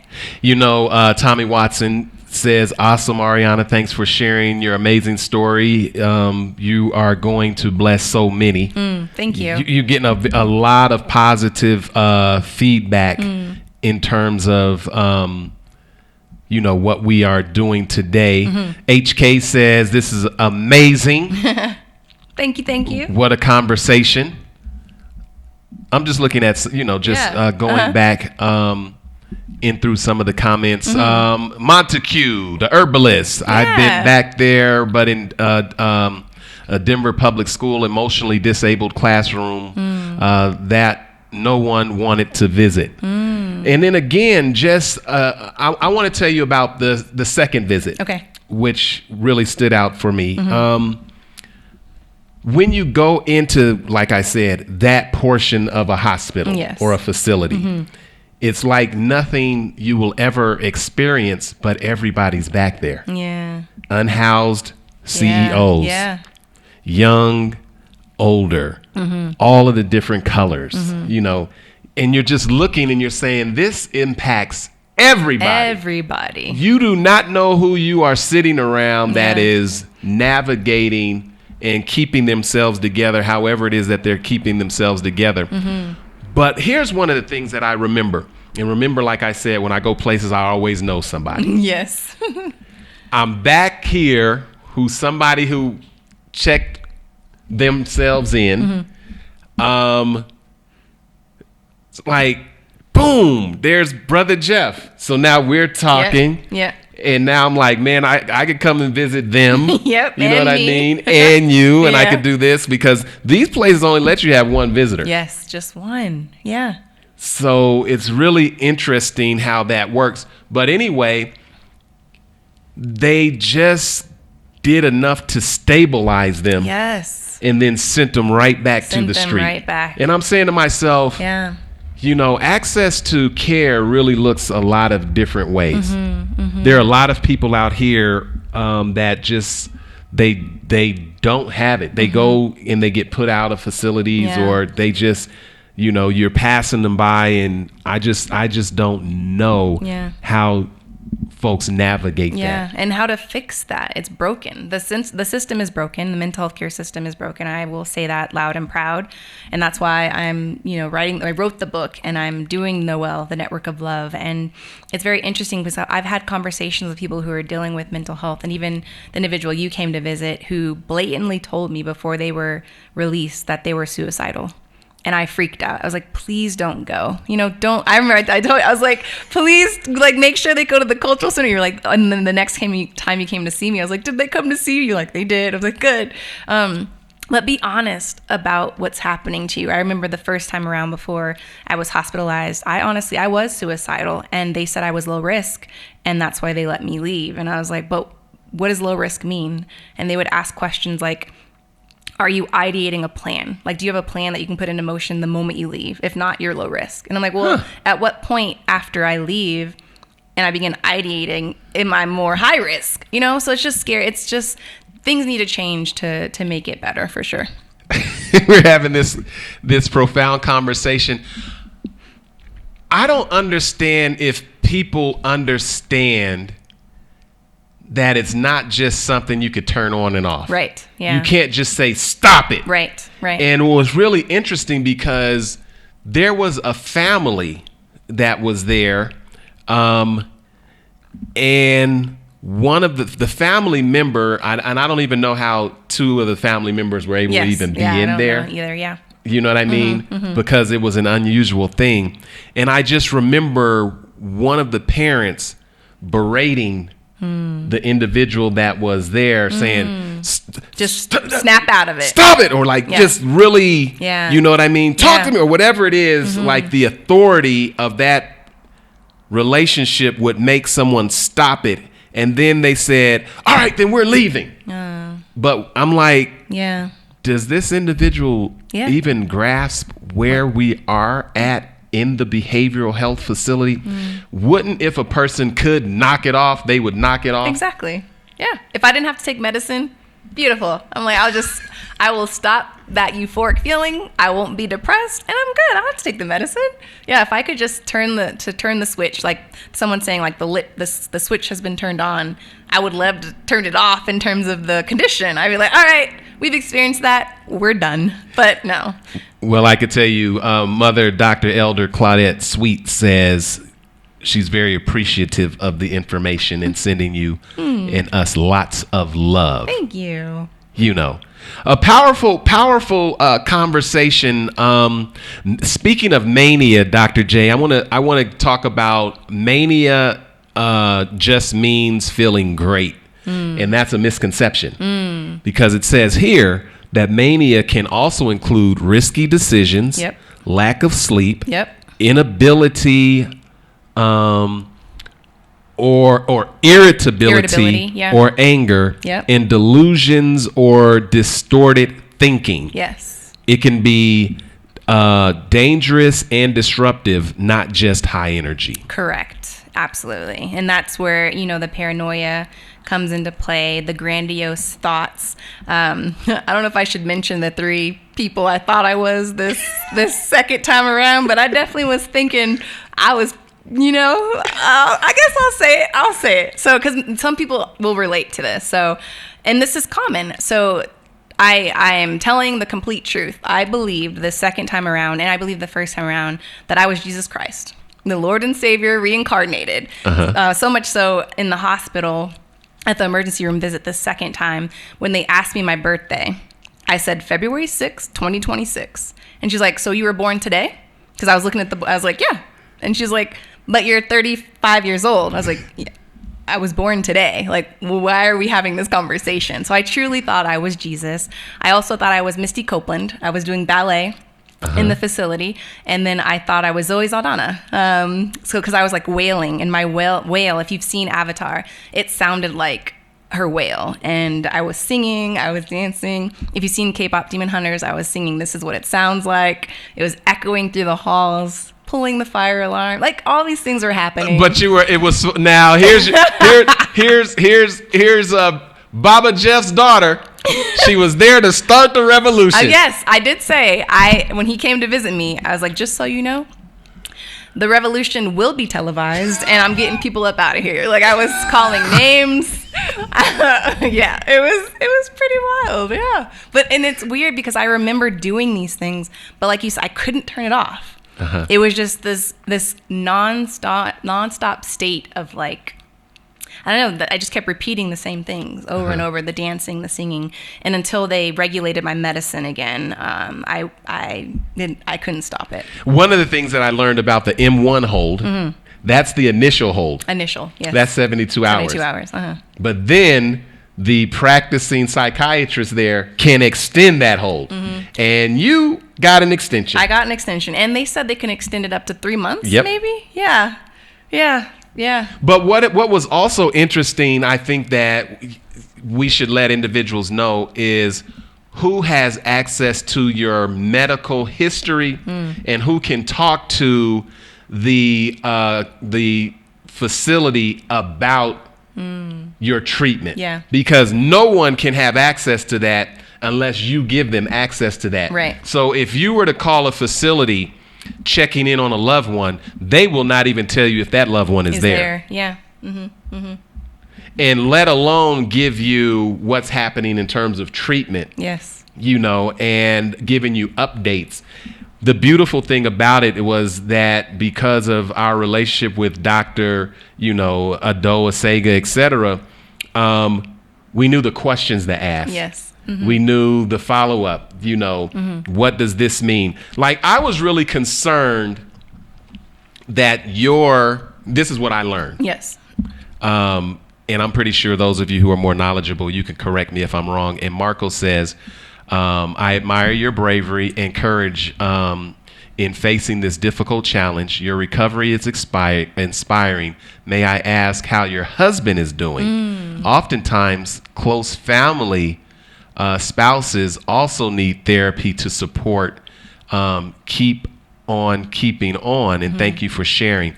Before I say the piece about what I learned in terms of your medical records, how is your husband doing? How is your family doing? And I can tell you I'm doing well because I'm more informed. The more information I have, the calmer I get. The less information I have, the more unwound I become. So Yes. I'm well. How about your husband? How's your family? Like, how do you keep all of this together in the midst of all of this? My husband is doing well. He is doing a lot better than the first time around. Like I said, the first time we were grasping at straws. We had no idea what to do. He was extremely overwhelmed and stressed, didn't know what questions to ask. We were like battling each other. Like he was like, you need to do this. I was like, no, you need to do that. No, like it was like a battlefield. Like we were navigating this together for the first time. So at that point in time, he wasn't doing really well. I will say this time around, he's doing much better. We're able to have conversations about what went on. He felt more informed, more prepared, was able to go into the hospital the second time, ask the right questions, tell them what to do, not to do. He did say, don't give her this, things like that. So he's doing really well. He has done therapy. We've had conversations nonstop about what's been happening. And overall, he's good. He takes really good care of me, and I take really good care of him. And we're finding that balance, right? It's like, things have changed. One of the chapters of my book is finding my new normal, and ultimately it's knowing how to go to bed at the same time. You know, sleep is extremely important, regulating my mood. So even, to be honest, even on the medication, it does not 100% guarantee that I will not be hospitalized again. So it's making sure I do everything on my end to remain stable. So that looks like, you know, like I said, I get really excited and creative. My mind just goes there. I kind of limit it in a day. I'm like, okay, I don't want to take on too much. And then I wind down in the evening and I turn my phone on Do Not Disturb. So he really helps me regulate my mood by saying, okay, babe, you said you're only going to do a couple of things today. How are you feeling? What's going, like, it's time to wind down. And we spend a lot of time doing what he loves, what I love. And yeah, he's doing really well. So thanks for asking. You know, another misconception is people with bipolar can't live normal lives. And that's a misconception. Yes. It says the reality is with treatment, therapy, medication support, or, you know, whatever it is that, you know, you do to manage the bipolar, it says many people live stable, successful, and meaningful lives. Absolutely. I would agree with that 100%. It's not a death sentence. A lot of people are afraid of that. My friend who died by suicide thought it was a death sentence and took their life, which is extremely unfortunate because people believe they won't be able to make it through, especially when you hear it's something you're going to be dealing with the rest of your life. You know, what about work life? You know, highly professional without talking about where you work, et cetera. How are workplaces supportive or not? Because I know that when you are dealing with, you know, medical issues, you can get family medical leave, et cetera. So what advice would you give to individuals who are navigating this while at the same time navigating their work life? I would say trust your instinct. For me, I had a conversation with my therapist around whether or not I should divulge and communicate to my employer what's been going on with me. And they told me it's a personal choice. There is no right or wrong answer. Go with what, you know, you believe is right for you. And you have no obligation. If you do not want to tell your employer what you're going through, you don't have to. For me, I had decided that I did want to let my employer know what was going on with me because I wanted to be safe not only at home, but at the office. So if she witnessed any change in mood or anything that she could, if not feeling comfortable telling me, she has my husband's phone number now. She can call him, text him, be like, hey, I noticed Ariana seems a little bit more elevated or more down today. You might want to just, you know, check in with her. And I told them, you know, don't feel like you're patronizing me. You're bothering me. Like if you feel like you're witnessing something, tell me, because I trust you and I trust your instinct and my husband's instinct. So I would say do what works for you. You do not have to tell them if you don't want to, and you're protected. So if they can't fire you. I've also received FMLA and FAMLI. My employer was the one who reached out to I'm a contractor. They reached out to my contracting company and was like, hey, we need to execute this. So she was the one who encouraged us to get it done. So yeah, so I feel safe, but I can't speak for others. Some others may not feel safe, so do what's right for you. The research department, Taz, says exactly, mental health is not a one size fits all once properly diagnosed. Everyone's different with this. Yes, yeah. You've got a soundtrack, and let me just do one more thing in terms of some misconception. Everyone with bipolar acts the same, and that's a misconception. The misconception is there's one look or behavior pattern, and in reality, bipolar 1, full mania, bipolar 2, what is that word? Hypomania plus depression, and cyclomania, chronic milder functions. Each person's experience is unique. How would you describe, for someone who just hears bipolar, is there a definition? Is there a definition? There's probably a medical term and medical definition that the way that I resonate with it, based on my experience and what I went through. Like mainly what I can say is like you experience high highs and low lows, but with bipolar 1, it's more severe and results in a hospitalization. And you might experience psychosis and mania for leading up to like 7+ days. So it's not like you're just overly excited one day and then you're not. It's more extreme than that. So I would say it's an extreme level of feeling extremely low or depressed and extremely high euphoric pleasure. I want to play some of your music, but I don't know if I could get to the Google Drive. I think you maybe sent me something. Let's see. Okay. Google. Did you send it to the Google Drive? You did. Well, I don't know. It's not your Google Drive. Let me send it to you again. Let's see. Yeah, if you send it to me, okay, I might be able to open some things. And everybody, while you're watching this, don't forget we're powered by the people. Go to brotherjeff.com, make a donation of any amount, and don't forget about Chubby Curls, educating the natural community one scalp at a time. If you've got those little skinny curls, make them chubby. chubbycurls.com. Terry Patton says eat high vibration foods. Stay above the lower level on the shelf. Consciousness pyramid. Find an iridologist to assess your health. How important is your diet? Oh, extremely important. I met with a naturopathic doctor who indicated. Did I send it to you? Okay. A naturopathic doctor who indicated my health, or that my food that I consume is extremely critical when it comes to my mental health. So I'm more so on a plant-based diet, meaning I eat more like vegetables, fruits. I try to limit my like raw or red meat. I don't eat raw meat. Limit my red meat. And so, yeah, it's been a main focus of mine, as well as like decreasing my sugar intake. So women out there, you should know, I think it's around like 23 to 25 grams of sugar a day is good for your body. If you look at like a Panera Bread or a Jamba Juice drink, it's like well above that, like 76 plus grams of sugar. So just, maybe considering making your own smoothies versus purchasing. So now I do make sure when I make my own smoothies, I can control my sugar intake using honey or agave syrup, things like that. So yes, your food that you consume and what you put into your body is extremely critical when it comes to your mental health. So blueberries, things like that are really good. And so, yeah, focus on that for sure. Once again, before we go, I just really want to thank you for definitely initiating this conversation. It's been very powerful. The book, again, tell the book title and how they can get it. Yes, My Awakening, A Phoenix Reborn, The Tales of a Bipolar Survivor.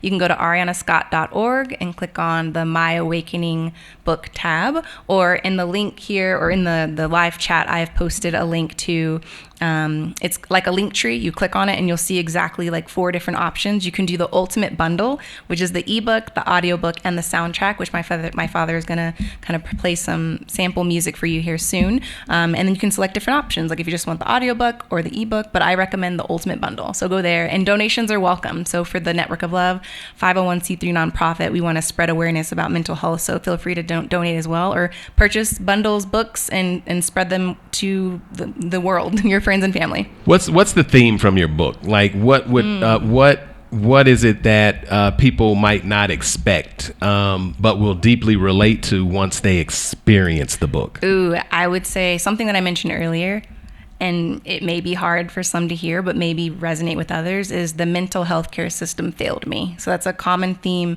throughout the book, that I went on this roller coaster ride and didn't have the right support that I needed until it was too late. So I would say that's a common theme throughout the book, but it has a light at the end of the tunnel. Like, it's not just all bad, but that's one theme. Some other ones that I wrote down is like, I had experienced physical and mental burnout. So you'd mentioned like high performing overachiever. I was doing that, I would say, like 20 plus years of my life. Like, that was my normal. So it didn't seem out of the ordinary when things began to get more elevated. I think it was more obvious when I hit the other end, the rock bottom, when people were like, whoa, Ariana's sad, like something's wrong. So I would say that's a key theme. Another one would be fear and hopelessness. That goes back to the mental health care system failed me.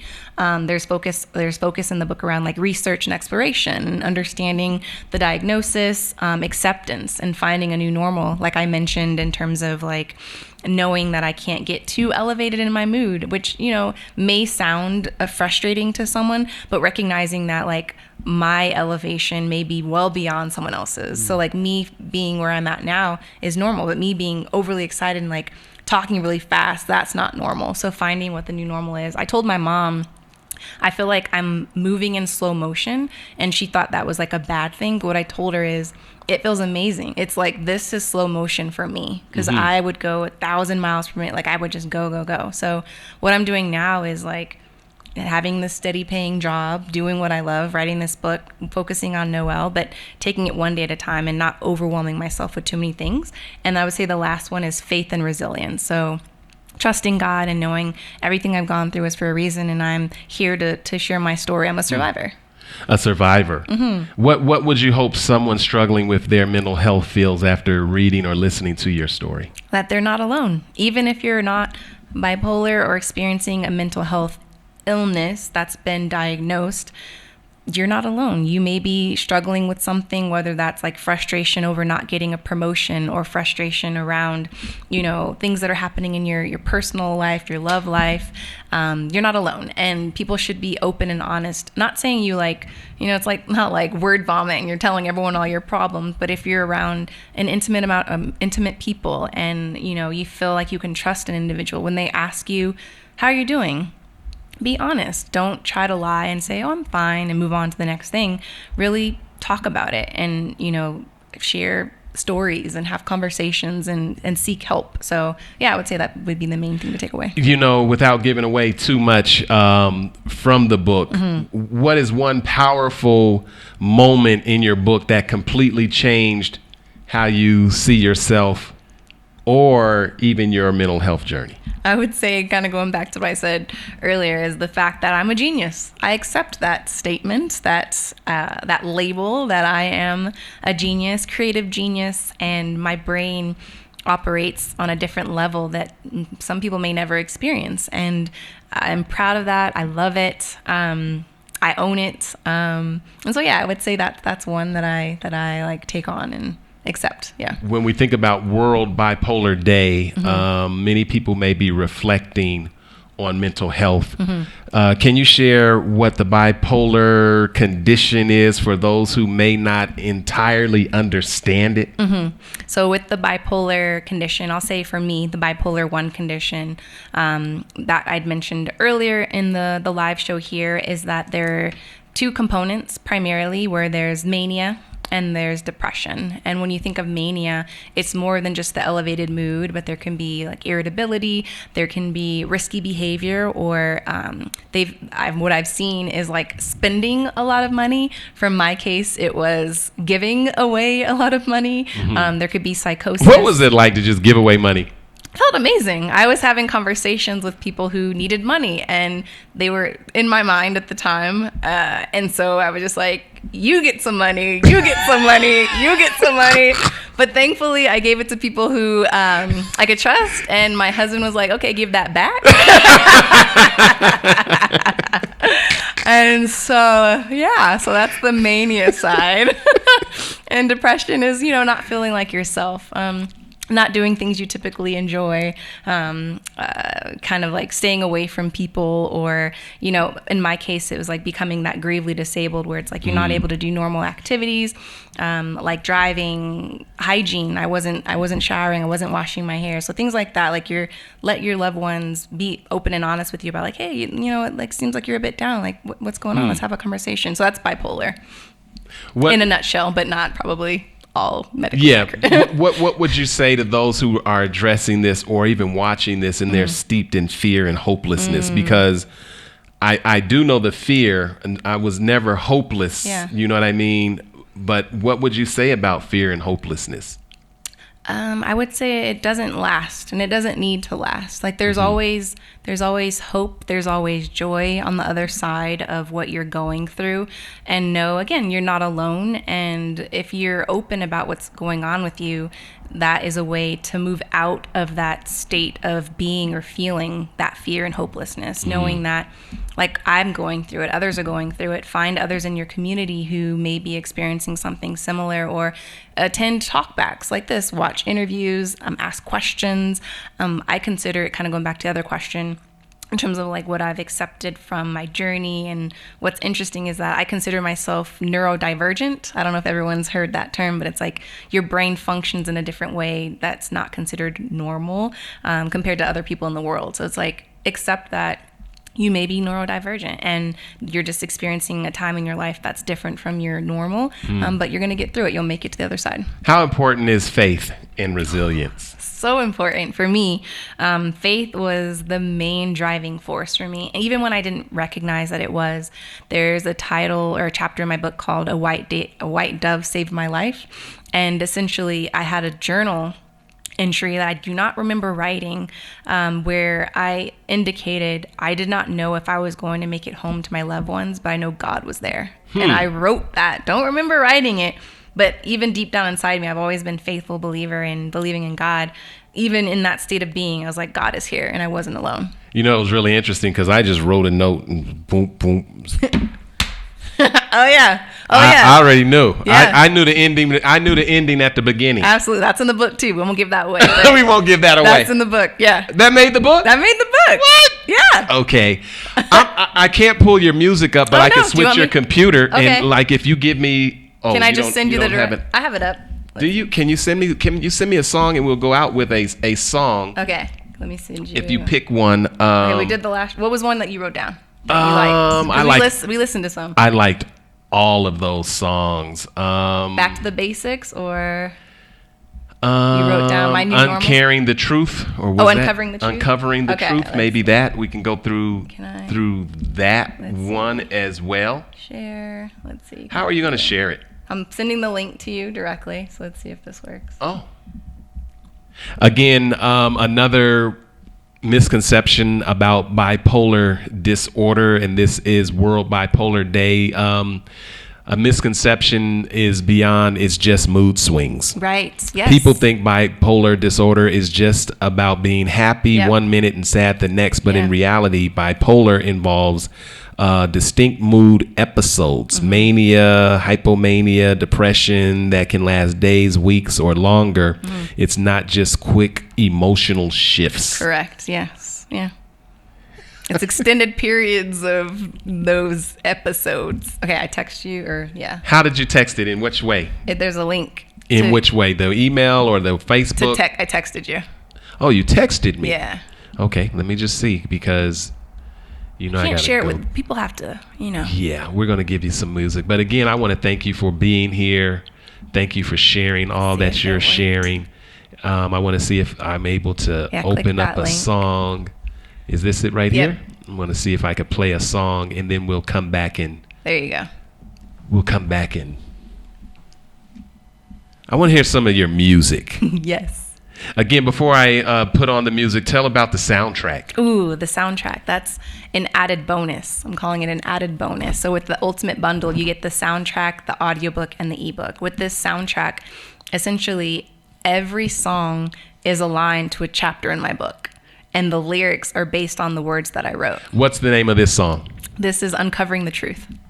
Let's see. Let's see if...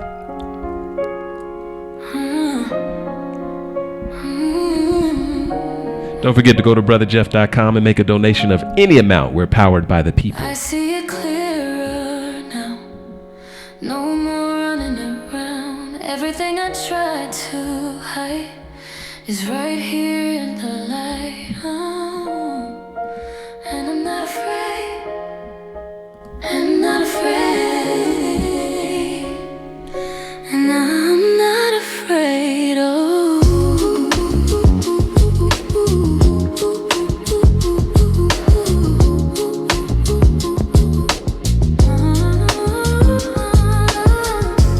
All the things I used to fight, all the parts I tried to deny, they were never meant to break me, they were there to shape me. Oh, I'm uncovering the truth, no more hiding from myself. Every piece of who I am, I don't need to be someone else. I'm uncovering the truth, standing right here as I am. No more running from my life, I finally understand.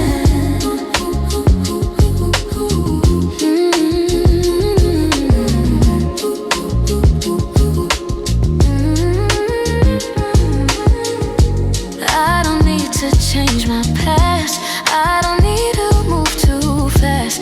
Everything has brought me here and I'm finally clear. I'm uncovering the truth, no more hiding from myself. Every piece of who I am, I don't need to be someone else.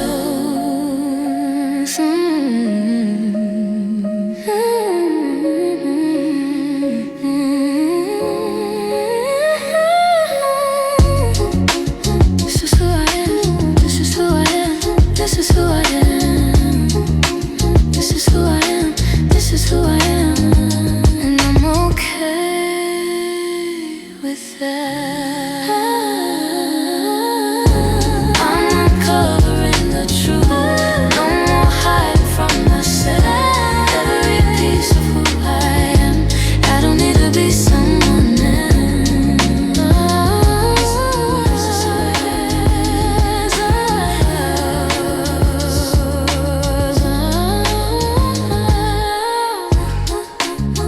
I understand.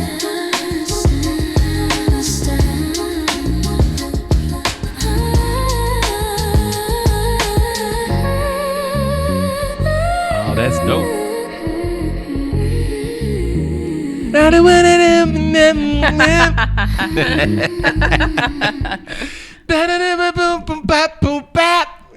I love it.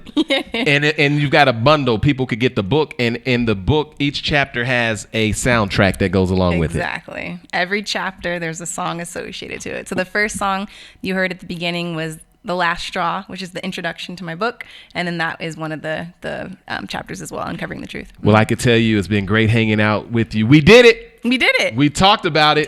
First time. This is the very first time. Just never really talked about it. I mean, we got to talk about a lot more. There's just some stuff I ain't talked about. I was like, I'm glad you initiated this. Yeah. Yeah. Because I guarantee you it wasn't my initiation. I'm like, there's some stuff I'd rather not talk about. Yeah. But it's important for us to talk about it. It's important. And today is bipolar, like global. I didn't even know that it had such a global impact. Yeah, me either.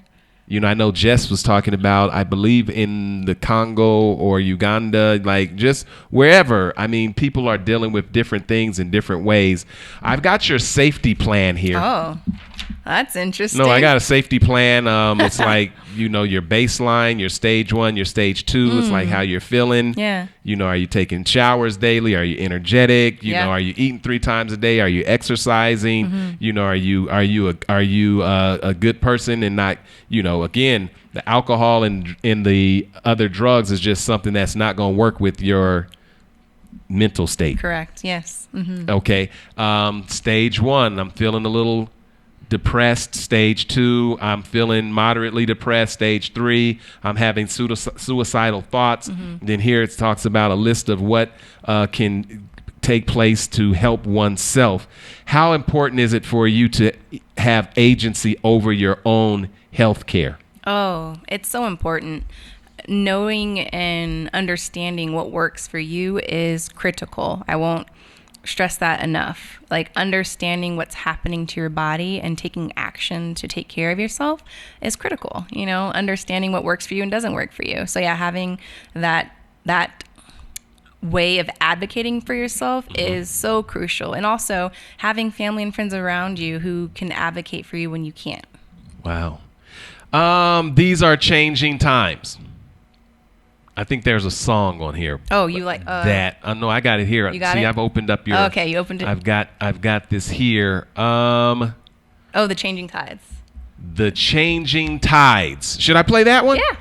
Okay, but before we go, I want to just tell everybody, don't forget, we're powered by the people. Go to brotherjeff.com, make a donation of any amount. Don't forget about Chubby Curls, educating the natural community one scalp at a time. You've got those little skinny curls, make them chubby, chubbycurls.com. Ariana, a high-functioning individual at every level. Tyler Perry, Yellowstone, your host of Kwanzaa, your face of different corporations and print media, all of the different movies and all of the different things, and also living with bipolar. Correct. Yes.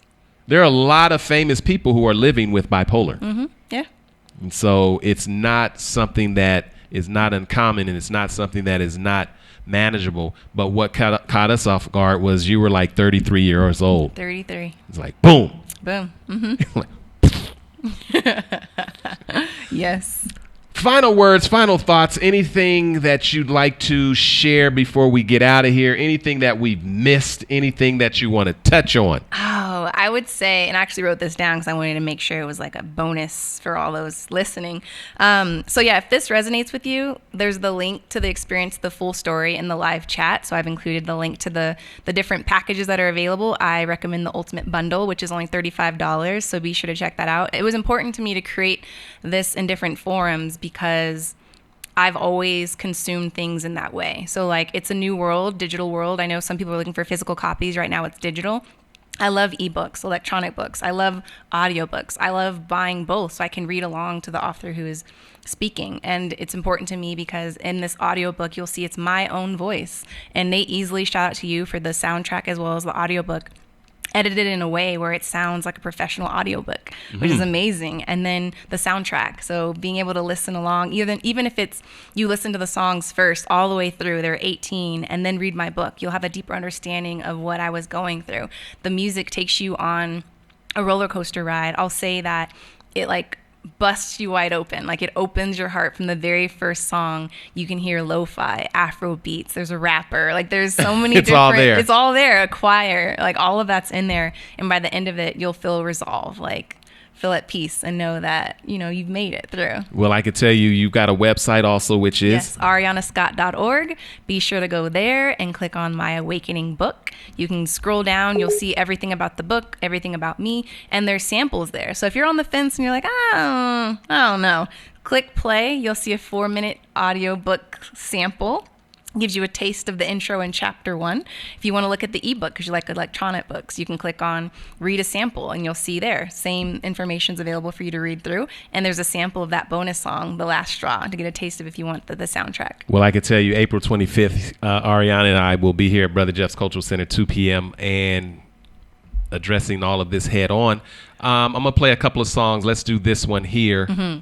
Let's see if it comes up. I would like to see if this song comes up right here. There you go. I think it's going to come up. What's the name of this one? The Changing Tides. The Changing Tides. Or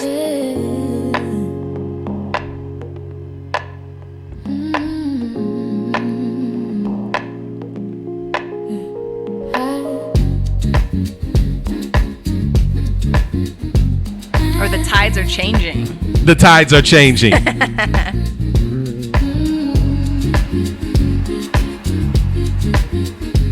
Something, I feel it. I don't fight it. Let it take me. I'm not hiding. The tides are changing. I'm letting go, the tides are changing. I feel the flow, the tides are changing. No control, the tides are changing. I'm moving slow.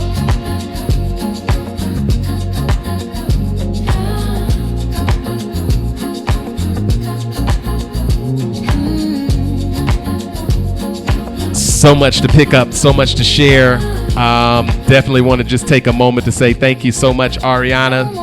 The love of my life, the heartbeat, the pound. I can't say it much. Super proud of you. Thanks for initiating this conversation. Absolutely. Lori says thank you for the awareness. And again, for those of you who may not know, today, March 30th, is World Bipolar Day. Yes. It's observed every year on March 30th worldwide. And it's interesting. I didn't know about it. Me either. Now I know about it. And it's so great to share with those who are dealing with this issue and may not know what to do or where to go. I can let you know that it's all right, but you've got to be able to get into care, and you've also got to be able to have a support system. How important is a support system in all of this? Extremely important. Extremely important. I honestly can say I wouldn't be where I am today without my support system. And that goes from birth, having a village. It takes a village to raise a child. I've always been informed of that and believed in that. And knowing that I had loved ones to fall back on, to be a soft landing pad for me when I needed them. Sounding like just being present in my life and taking care of me when I couldn't take care of myself. So it's very important. That's why I have the network of love and wanting people to get the access that they need to care, and just creating that network that they may not have in their life. So, yeah. Well, if you love this conversation, you can thank the great Leanne Wheeler. She went to Cash App, $JEFFFARD. Cash App, $JEFFFARD. Thank you to all of our patrons and those of you who go to brotherjeff.com and make donations of any amount. There are resources available for anybody who may be struggling with any of these dynamics. There's a crisis hotline, 303-555-9111. I don't have the STAR number right here, but you can Google STAR. There are systems all over the state that have access. I know that you can go to Stout Street Clinic and other places. If you are unhoused, you don't have to be outside of care. However, your support system is everything. Ariana, you get the final words. Okay, the STAR number, I have it right here, 720-913-STAR or 720-913-7827. Definitely reach out if you need support. And there's also 988, which is the crisis line and suicide prevention hotline. So you can call or text 24/7 if you need support. Last words are, you're not alone. There are people who are going through things in their lives, good and bad. So be open and willing to just have a conversation. And when someone asks, how are you doing?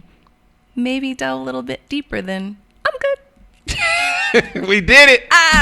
We got through it. Boom. We talked about it. Boom. And Drop the mic. Drop the mic. And don't forget, everybody, if you go down, go down swinging, you just might score a knockout. Rumble, young man, women, and community. Rumble. Hey, yo, brother Jeff Ford. Let's do this. Big C, the writer on the track. Young man, rumble if you go down, go down. Swinging, you might score a knockout. Never give up, and if you fall, pick yourself back up and rumble and continue to fight for what's right. Rumble, young man, rumble. Continue to fight and never give up. Get knocked down, just stand back up. We got your back, so never give up. Me and brother Jeff will continue to clear the pathway so you can reach your goals and complete your journey. Trust your intuition and never let nobody take you off the mission or trick you out of position if it ain't positive. But take heed, but don't listen to evil, cause it will make promises it can't keep. But no, the devil is a lie. They lied to us over 100 years ago. Told us we'll get 40 acres and a mule. We still haven't received none of that, young brother. We might have to take it by force, and we don't have to fight with guns. We can just do what they do and use the law and fight for what's right. But if they shoot, we shoot back, cause it ain't no more laying down. We gotta get what belongs to us back. And brother Jeff, let's get together and rebuild another Greenwood and Rosewood. Let's buy back the hood. Rumble, swinging, you might score a knockout. Never give up, and if you fall, yourself back up and rumble and continue to fight for what's right. Young man, rumble if you go down, go down. Swinging, you might score a knockout. Never give up, and if you fall, pick yourself back up and rumble and continue to fight. But just think Marcus, Garvey, Coretta, Scott, and Malcolm X, and Martin Luther King, and many more died trying to create equal rights. So we gotta continue to fight, and this time we gotta get it right. Even if it cost us some sleepless nights, we can't let you or the next generation down. The crazy part is everybody that created slavery is dead and gone, but still today racism is still here. But now it's even worse because we have joined the crowd of killing other black men and women, black young boys and girls. Everybody's in on it. I can't believe today we still kill ourselves. I'm tired of looking at young obituaries on everybody's shelves. Instead of killing each other, let's buy some land, get some cattle, grow food ourselves. We don't need them, we can't police ourselves. Rumble, young brother, rumble, continue to fight what's right. That's the only way we gon' get right. There will be no fights in the black community among black people. Rumble, young man, rumble if you go down, go down. Swinging, you might score a knockout out. Never give up, and if you fall, pick yourself back up and rumble and continue to fight for what's right. Rumble, young man, rumble if you go down, go down. Swinging, you might score a knockout. Never give up, and if you fall, pick yourself back up and rumble and continue to fight for what's right. And shout out to brother Jeff for doing this early morning. Walk about to keep doing what you do.